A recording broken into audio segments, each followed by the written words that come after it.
Students, welcome to my channel maths with Upasana. आज हम पढ़ेंगे प्रोबेबिलिटी कलर्ड बॉल्स की निकालने की। इसके पहले भी मैं प्रोबेबिलिटी डिस्कस कर चुकी हूँ, लेकिन वो मैंने डिस्कस की थी कॉइन्स की, कि अगर एक कॉइन को टॉस करते हैं या दो कॉइन को टॉस करते हैं या तीन कॉइन को टॉस करते हैं तो हेड या टेल आने की प्रोबेबिलिटी क्या क्या थी।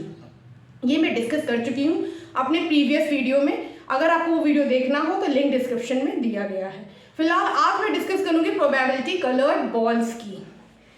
तो पहले मैं ब्रीफ में आपको बता देती हूँ कि प्रोबेबिलिटी होता क्या है, जो मैं प्रीवियस वीडियो में डिस्कस कर चुकी हूँ। अगर आपको डिटेल में देखना है तो आप लिंक डिस्क्रिप्शन में दिया गया है, उसमें देख सकते हैं। ब्रीफ में मैं डिस्क्राइब कर देती हूँ, उसके बाद मैं चलूँगी प्रोबेबिलिटी कलर्ड बॉल्स की निकालने की, आपको समझाऊंगी। जैसे कि प्रोबेबिलिटी डिफाइंड होता है NE/NS, जहाँ की NE होता है नंबर ऑफ इवेंट्स। क्या होता है? Number of events. और NS होता है सैंपल स्पेस। NS होता है सैंपल स्पेस। तो अब ये नंबर ऑफ इवेंट्स और सैंपल स्पेस क्या है तो मैं बता देती हूँ ब्रीफ में, जो मैंने प्रीवियस वीडियो में डिस्कस किया था। कि जैसे अगर हम एक कॉइन को टॉस करते हैं तो उसमें मैक्सिमम चीजें क्या क्या आ सकती हैं, या तो हेड आ सकता है या तो टेल आ सकता है। तो सैंपल स्पेस क्या हो जाएगा? 2। और अगर हम दो कॉइन को टॉस करते हैं तो मैक्सिमम चीजें क्या क्या आ सकती हैं? 4 चीजें आ सकती हैं, या तो दोनों में हेड, या तो दोनों में टेल, या एक में हेड दूसरे में टेल, या एक में टेल दूसरे में हेड। टोटल कितनी चीजें आ सकती हैं? 4। इसका मतलब कि अगर एक कॉइन को टॉस करते हैं तो सैंपल स्पेस क्या होता है? 2 की पावर 1। अगर दो कॉइन को टॉस करते हैं तो सैंपल स्पेस क्या होता है? 2 की पावर 2, दैट इज 4। अगर तीन कॉइन को टॉस करते हैं तो सैंपल स्पेस क्या होता है? 2 की पावर 3, दैट इज 8।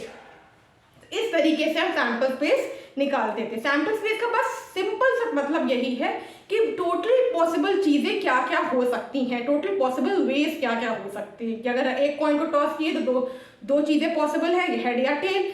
दो कॉइन को टॉस किए तो 4 चीजें पॉसिबल है। तीन कॉइन को टॉस किए तो 8 चीजें पॉसिबल है। तो सैंपल स्पेस अकॉर्डिंगली 2 की पावर 1, 2 की पावर 2, 2 की पावर 3, 2 की पावर 4 ऐसे हो जाएगा। ये था सैंपल स्पेस। और नंबर ऑफ इवेंट्स क्या होते हैं? NE। जैसे कि अगर हमने एक कॉइन को टॉस किया तो सैंपल स्पेस तो हमारा 2 हो गया, या तो हेड आएगा या तो टेल आएगा। अगर हमें निकालना है प्रोबेबिलिटी हेड आने की, तो हेड कितनी बार आएगा? अगर एक कॉइन को टॉस करेंगे एक ही बार आएगा, तो NE क्या हो जाएगा? 1। तो अगर प्रोबेबिलिटी निकालना है, एक कॉइन को टॉस करते हैं हेड आने की, तो क्या हो जाएगा? 1/2। जाके 2 क्या है हमारा? सैंपल स्पेस, कि मैक्सिमम चीजें क्या आ सकती हैं? हेड या टेल, दो चीजें आ सकती हैं। तो सैंपल स्पेस हमारा 2 हो गया। और हेड कितनी बार आएगा? एक कॉइन को टॉस करने पे हेड एक ही बार आएगा, तो NE क्या हो गया? 1। तो प्रोबेबिलिटी हेड आने की क्या हो गई? 1/2। इसी तरह अगर हमने प्रोबेबिलिटी निकालनी है, अगर हमने दो कॉइन को टॉस किया, तो टोटल पॉसिबल चीजें क्या आ सकती हैं? 4। तो सैंपल स्पेस तो 4 हो गया। अब हमें प्रोबेबिलिटी निकालनी है कि एक में हेड आए और एक में टेल आए। दो कॉइन को टॉस कर रहे हैं, प्रोबेबिलिटी निकालनी है कि एक में हेड आए एक में टेल आए। टोटल सैंपल स्पेस तो 4 हो गया। अब एक में हेड दूसरे में टेल दो तरीके से आ सकता है, या तो पहले कॉइन में हेड दूसरे में टेल, या पहले में टेल दूसरे में हेड। तो NE कितना हो गया? 2। या तो पहले में हेड दूसरे में टेल, या पहले में टेल दूसरे में हेड। तो प्रोबेबिलिटी क्या हो गई? एक में हेड और एक में टेल की क्या हो गई? 2/4, दैट इज कैंसिल होने पे हो जाएगा 1/2। तो इस तरीके से हम निकालते थे प्रोबेबिलिटी कॉइन्स की। अब इसी तरह हम डिस्कस करने जा रहे हैं प्रोबेबिलिटी कलर्ड बॉल्स की। जैसे कि अगर एक बैग में कुछ कलर्ड बॉल्स रखी हैं, डिफरेंट कलर की बॉल्स रखी हैं। फॉर एग्जाम्पल, अगर हमारे पास एक बैग है और उसमें हमारे पास 3 तरह की चीजें हैं, 3 red, 4 white and 8 black balls. Total 15 balls हैं, जिसमें से कि 3 रेड हैं, 4 वाइट हैं और 8 ब्लैक बॉल्स हैं। तो अगर हमें इस बैग में से किसी एक बॉल को निकालना है तो प्रोबेबिलिटी क्या होगी? कि वो अगर एक बॉल को निकाल रहे हैं और वो बॉल रेड हो, इसकी प्रोबेबिलिटी क्या होगी? अगर एक बॉल को निकाल रहे हो वो वाइट हो, इसकी प्रोबेबिलिटी क्या होगी? अगर एक बॉल को इस बैग से निकाल रहे हो वो ब्लैक हो, तो इसकी प्रोबेबिलिटी क्या होगी? है तो 3 कलर की बॉल्स, 3 रेड, 4 वाइट और 8 ब्लैक बॉल्स। टोटल बॉल्स हमारी 15 है। तो किसी एक बॉल को निकाल रहे हैं तो वो बॉल रेड हो कि वाइट हो कि ब्लैक हो, डिफरेंट प्रोबेबिलिटीज हम आज ये डिस्कस करेंगे। तो सबसे पहले तो सैंपल स्पेस डिस्कस कर लेते हैं, जैसे कि कॉइन्स के केस में हमने सैंपल स्पेस समझाया था कैसे निकालते हैं। अब इन कलर्ड बॉल्स के केस में सैंपल स्पेस कैसे निकालते हैं। जैसे कि अगर टोटल 15 बॉल्स हैं, समझ लीजिए 1 2 3 4 5 6 7 8 9 10 11 12 13 14 15, ये 15 बॉल्स है समझिए बैग में। 15 बॉल्स हैं तो किसी एक बॉल को निकालना है तो टोटल कितने तरीके हो सकते हैं इस 15 में से एक बॉल निकालने के।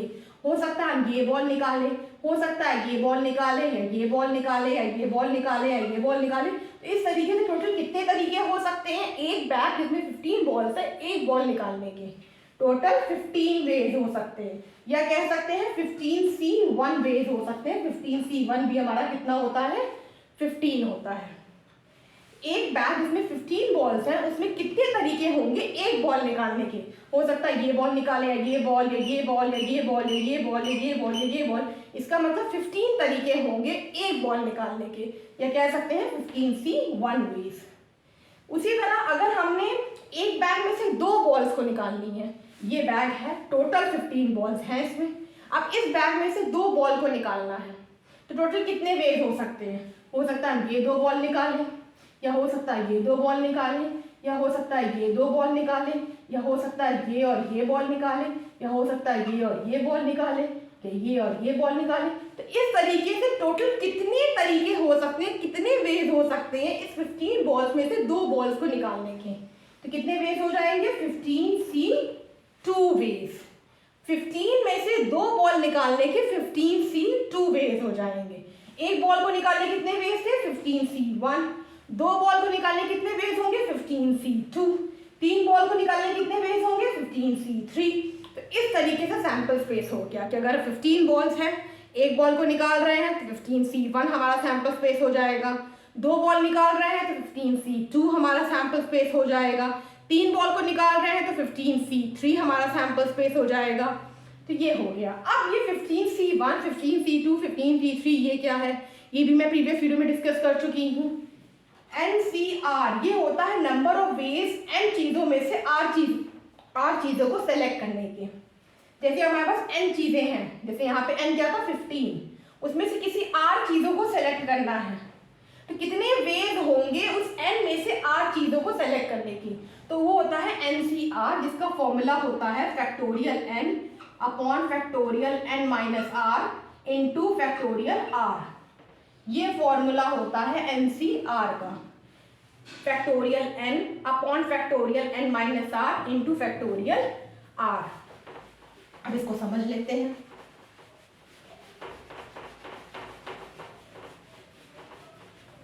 जैसे कि अगर हमें निकालना है 15C1 तो हमेशा NC1 किसके इक्वल होता है, n के, मतलब 15C1 किसके इक्वल हो जाएगा, 15 के।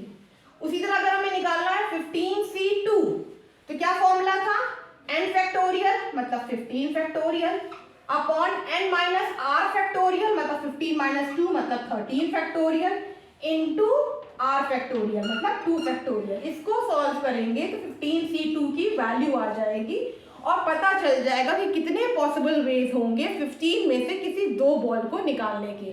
फैक्टोरियल भी मैं डिस्कस कर चुकी हूँ, आप वीडियो में देख सकते हैं, मैं फिर से डिस्कस नहीं करूँगी। समझ में आ गया। तो 15C1 मीन टोटल 15 वेज होंगे, 15C2 मतलब टोटल 15C2 वेज होंगे किसी 15 बॉल्स में से 2 बॉल्स को सेलेक्ट करने के। 15C3 मतलब 3 बॉल्स को निकालने कितने वेज होंगे।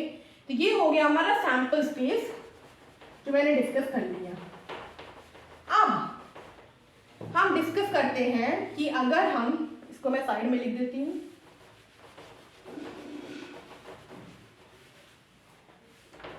एक बैग है जिसमें कि 3 रेड 4 वाइट और 8 ब्लैक बॉल्स हैं।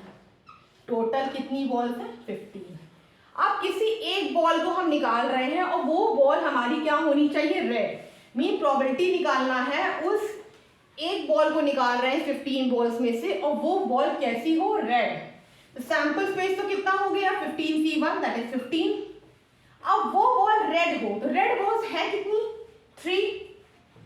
अब 3 रेड बॉल्स हैं तो 3 रेड बॉल्स में से एक बॉल निकले वो भी रेड हो तो कितने तरीके होंगे, 3 रेड रेड बॉल्स हैं तो हो सकता है ये रेड बॉल निकले, या हो सकता है ये रेड बॉल निकले, या हो सकता है ये रेड बॉल निकले। तो कितने तरीके हो गए टोटल? 1 2 3। तो Ne कितना हो गया? 3। Ns कितना हो गया? 15। प्रोबेबिलिटी क्या हो गई रेड बॉल की निकलने की? 3/15। उसी तरह प्रोबेबिलिटी व्हाइट बॉल की निकलने की कितनी हो जाएगी? 4/15। उसी तरह प्रोबेबिलिटी ब्लैक बॉल निकलने की क्या हो जाएगी? 8/15। इस तरह से हम प्रोबेबिलिटी निकाल सकते हैं कि अगर हमें एक बॉल निकालनी है। अगर इसी तरह पूछ दिया जाए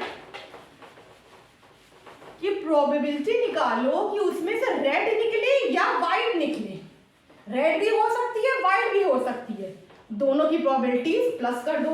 रेड आने की प्रोबेबिलिटी क्या थी? 3/15 और वाइट आने की प्रोबेबिलिटी क्या थी? 4/15। दोनों को प्लस कर दो तो टोटल इतनी प्रोबेबिलिटी होगी कि उसमें या तो रेड निकले या तो वाइट निकले। रेड और वाइट दोनों की प्रोबेबिलिटीज को क्या कर देंगे? हम ऐड कर देंगे। ओके, आई होप समझ में आ गया होगा। अब हम डिस्कस करते हैं इसी में से अगर हम इस बैग में से 2 बॉल्स को निकालें तो हम देख लिया सैंपल स्पेस कितना हो जाएगा? 15C2।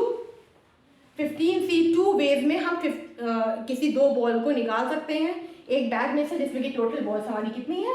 15। ठीक है, अब हमें इसमें भी 2 चीजें हैं कि अगर हमें एक बैग में से 2 बॉल्स को निकालनी है तो उसके भी 2 तरीके हैं निकालने के।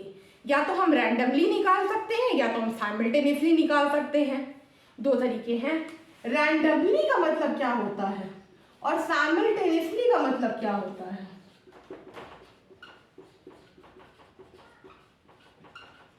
ये दोनों चीजें समझना बहुत जरूरी है। रैंडमली निकालने का मतलब होता है विदाउट रिप्लेसमेंट। क्या मतलब होता है? Without replacement.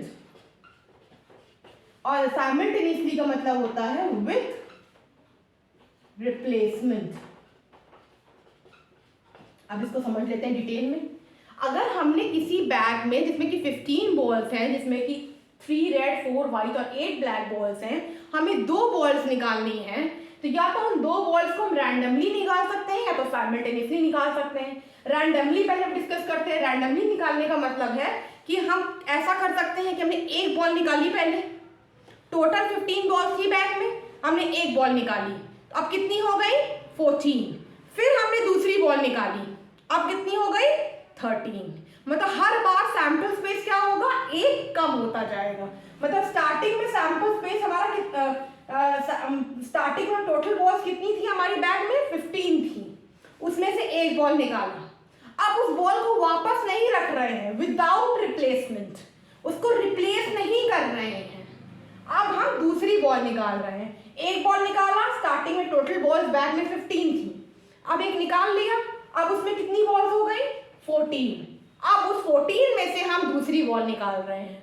मतलब स्टार्टिंग में बैग में टोटल 15 बॉल्स थी, उसमें से एक निकाला, अब एक निकालने के बाद उस बॉल को वापस बैग में नहीं रखा और फिर अब कितनी हो गई उस बॉल बैग में बॉल्स?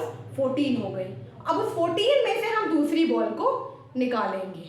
इसका मतलब विदाउट रिप्लेसमेंट, मतलब एक बॉल निकाला, उसको रिप्लेस नहीं किया, फिर दूसरी बॉल निकाला, फिर उसको रिप्लेस नहीं किया, फिर तीसरी बॉल निकाला। मतलब हर बार जो टोटल बॉल्स है बैग में वो क्या होती जाएंगी? कम होती जाएंगी। अगर हम 3 बॉल्स निकाल रहे हैं तो स्टार्टिंग में बैग में 15 बॉल्स थी, एक निकाला, अब 14 हो गई, फिर दूसरी निकाला, फिर 13 हो गई, फिर चौथी निकाला, अब 12 हो गई। हम रिप्लेस नहीं कर रहे हैं बॉल्स को, रैंडमली निकाल रहे हैं विदाउट रिप्लेसमेंट। मीन्स एक बॉल निकाला, उसको वापस बैग में नहीं रखा, फिर दूसरी निकाला, उसको वापस बैग में नहीं रखा, फिर तीसरी निकाला। तो पहले हम डिस्कस करेंगे रैंडमली कि अगर हमने रैंडमली बैग में से 2 बॉल्स निकाल रहे हैं तो उसकी क्या प्रोबेबिलिटी होगी। लेकिन साइमल्टेनियसली भी समझ लेते हैं। साइमल्टेनियसली मतलब है विद रिप्लेसमेंट। मीन्स एक साथ 2 बॉल्स निकाल रहे हैं बैग से या एक साथ 3 बॉल्स निकाल रहे हैं बैग से, तो हर बार टोटल बॉल्स क्या रही बैग में? 15 की 15 ही रही। 15 बॉल्स थी, एक साथ 2 बॉल्स निकाला। पहली बॉल के लिए भी टोटल बॉल्स बैग में 15 थी, दूसरी बॉल के लिए भी टोटल बॉल्स बैग में 15 है। अगर एक साथ 3 बॉल्स निकाल रहे हैं तो पहली बॉल के लिए भी टोटल बॉल्स बैग में 15 थी, दूसरी बॉल के लिए भी टोटल बॉल्स बैग में 15 थी, और तीसरी बॉल के लिए भी टोटल बॉल्स बैग में 15 थी। मतलब कि विथ रिप्लेसमेंट, मतलब हर बार क्या हो रहा है, 15 थी, एक निकाला फिर 15 हो गई, फिर दूसरा निकाला फिर उसको रख दिया, समझ में आया, एक निकाला फिर उसको रख दिया, फिर दूसरा निकाला फिर उसको रख दिया, फिर तीसरा निकाला, या कह सकते हैं एक साथ 3 बॉल्स निकाले, तो हर बार टोटल बॉल्स बैग में 15 की 15 ही रही। तो साइमल्टेनियसली का मतलब है कि एक साथ 2 बॉल या एक साथ 3 बॉल निकालना विथ रिप्लेसमेंट। और रैंडमली का मतलब है कि एक निकाला उसको वापस नहीं रखा, फिर दूसरी निकाला उसको वापस नहीं रखा, फिर तीसरी निकाला, 1 by 1 विदाउट रिप्लेसमेंट। उस बॉल को जो निकाल लिया है उसको वापस अब बैग में नहीं रखना है, ये मतलब है रैंडमली का। तो अब हम पहले डिस्कस करते हैं रैंडमली का केस। आई होप समझ में आ गया होगा।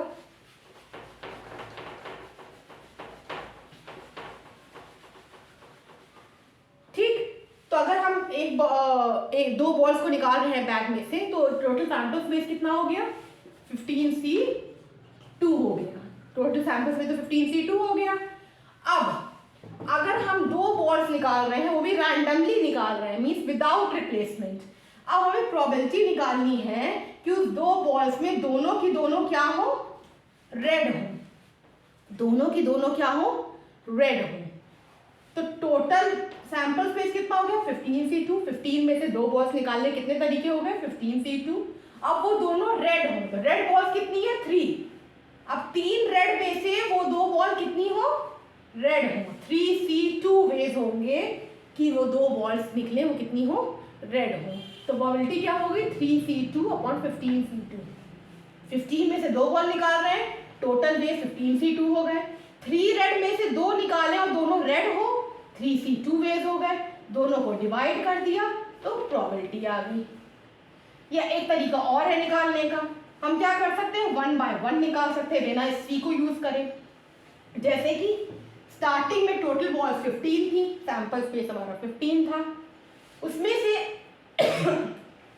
एक रेड बॉल निकाली, टोटल है कितनी बॉल, 3।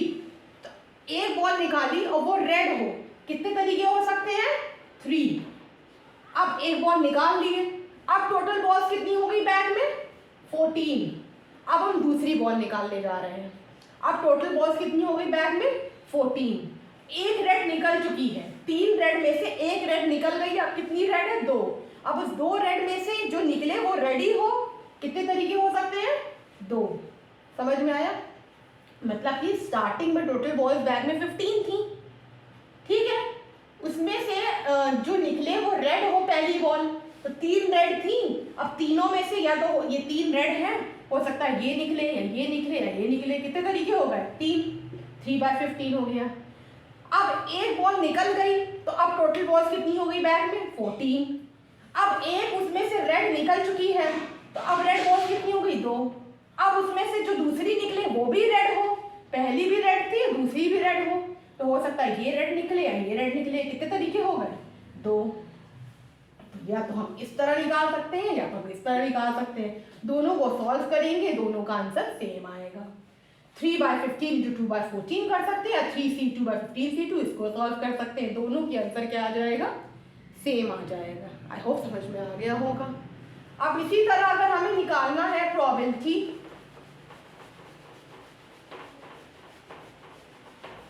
दो बॉल्स निकाल रहे हैं और उसमें से एक रेड हो और एक ब्लैक हो, एक रेड हो और एक ब्लैक हो, तो टोटल बॉल्स कितनी है, 15। 2 बॉल्स निकाल रहे हैं, 15C2। पहली निकाला वो रेड हो, तो रेड, 3 में से एक रेड और एक ब्लैक हो, ब्लैक टोटल कितनी है, 8। 8 में से एक ब्लैक हो, 8C1 मीन्स ये टोटल तरीके हो गए रेड या ब्लैक निकलने के। टोटल 15 बॉल्स में से 2 बॉल निकाला, टोटल बेस 15C2 हो गए।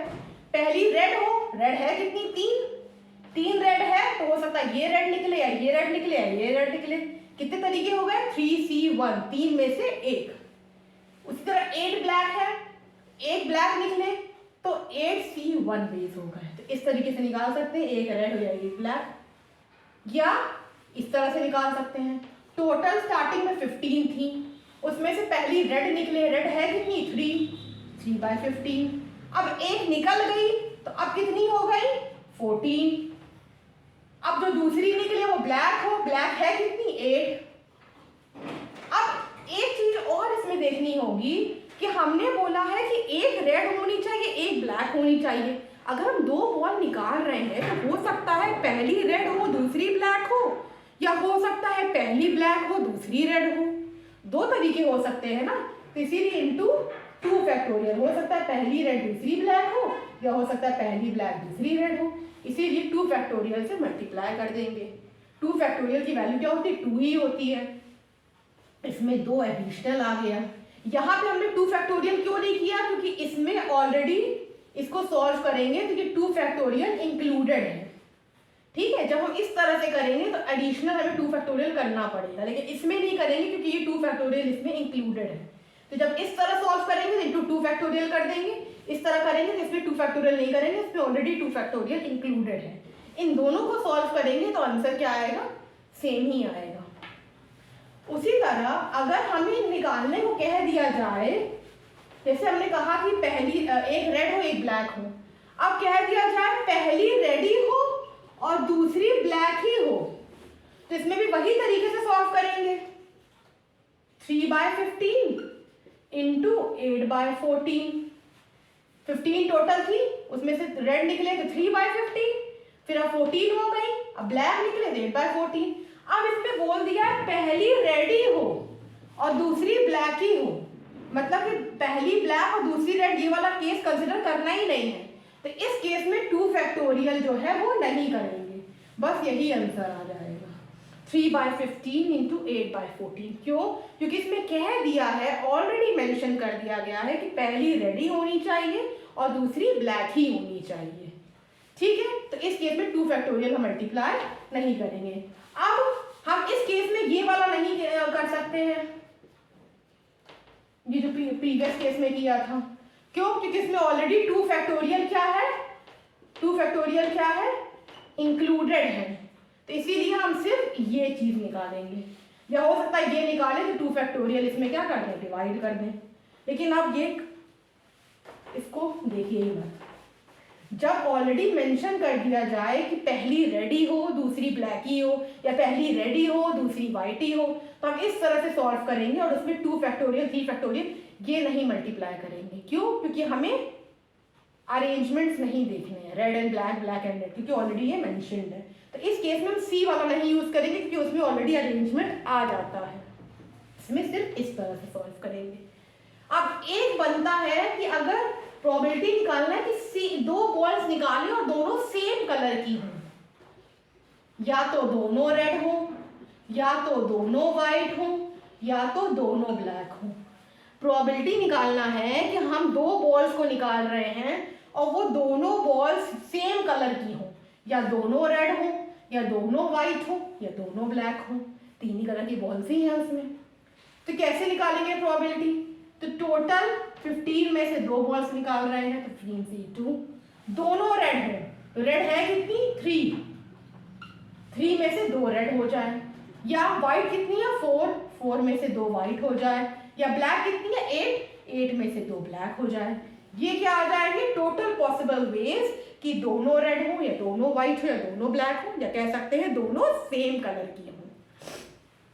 इसको इस तरह से भी निकाल सकते हैं, स्टार्टिंग में 15 थी, पहली रेड निकले तो रेड कितनी है 3, अब कितनी हो गई 14 और रेड कितनी हो गई 2। अब वाइट का देखते हैं, स्टार्टिंग में 15 थी, टोटल वाइट कितनी है 4, एक निकलने का कितना हो जाएगा 4/15। अब एक निकल गई तो अब 14 हो गई और 4 वाइट थी, अब एक निकल गई तो कितनी हो गई 3। या स्टार्टिंग में 15 थी, ब्लैक कितनी थी 8, एक ब्लैक निकलने की कितनी हो गई 8 बेस, और फिर अब एक निकल गई तो अब कितनी हो गई 14, एक ब्लैक निकल गई तो कितनी हो गई 7। या तो हम इसको सॉल्व कर लें या तो हम इसको सॉल्व कर लें, दोनों का आंसर क्या आएगा सेम। समझ में आ गया। टोटल 15 थी, 3 रेड थी, अब 14 हो गई, रेड भी एक कम हो गया। टोटल 15 थी, 4 वाइट थी, एक कम हो गया, एक वाइट भी कम हो गया। टोटल 15 थी, 8 ब्लैक थी, एक कम हो गया, अब ब्लैक भी एक कम हो गया। या तो हम इस तरह निकाल सकते हैं या तो हम इस तरह निकाल सकते हैं। आई होप समझ में आ गया होगा।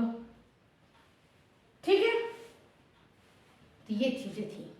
अब इसी तरह हम 3 बॉल्स को निकालने का भी निकाल सकते हैं कि अगर हम एक बैग में टोटल 15 बॉल्स हैं जिसमें से कि 3 रेड, 4 वाइट और 8 ब्लैक बॉल्स हैं, उसमें से हमें 3 बॉल्स को निकालना है। अब 3 बॉल्स निकालना है तो हो सकता है हमें निकालना हो प्रोबेबिलिटी कि एक रेड हो, एक ब्लैक हो, एक वाइट हो, या 2 रेड, एक वाइट हो, या पहली रेडी होनी चाहिए, दूसरी वाइट ही होनी चाहिए, तीसरी ब्लैक ही होनी चाहिए, या प्रोबेबिलिटी निकालने को आ जाए कि तीनों बॉल सेम कलर की हो, तीनों रेड हो या तीनों वाइट हो या तीनों ब्लैक हो। सिमिलरली इसी तरह उस क्वेश्चंस को भी सॉल्व करेंगे। इसमें टोटल 15 C2 वेस्ट थे, सैम्पल स्पेस 15 C2 था, उसे 15 C3 हो जाएगा और अकॉर्डिंगली नंबर ऑफ इवेंट्स निकाल लेंगे, दोनों NE/NS कर देंगे, प्रोबेबिलिटी आ जाएगी। तो आई होप आपको समझ में आ गया होगा। इसको मैंने बहुत डिटेल में डिस्कस किया है, जैसे मैंने कॉइन्स के केस में डिस्कस किया था। तो ये कलर्ड बॉल्स का केस था। ओके, तो आज के लिए इतना ही रखते हैं। आई होप आपको समझ में आ गया होगा। अगर ना समझ में आए तो इस वीडियो को 2-3 बार और देखिए। मिलते हैं अगले वीडियो में। आज के लिए थैंक यू।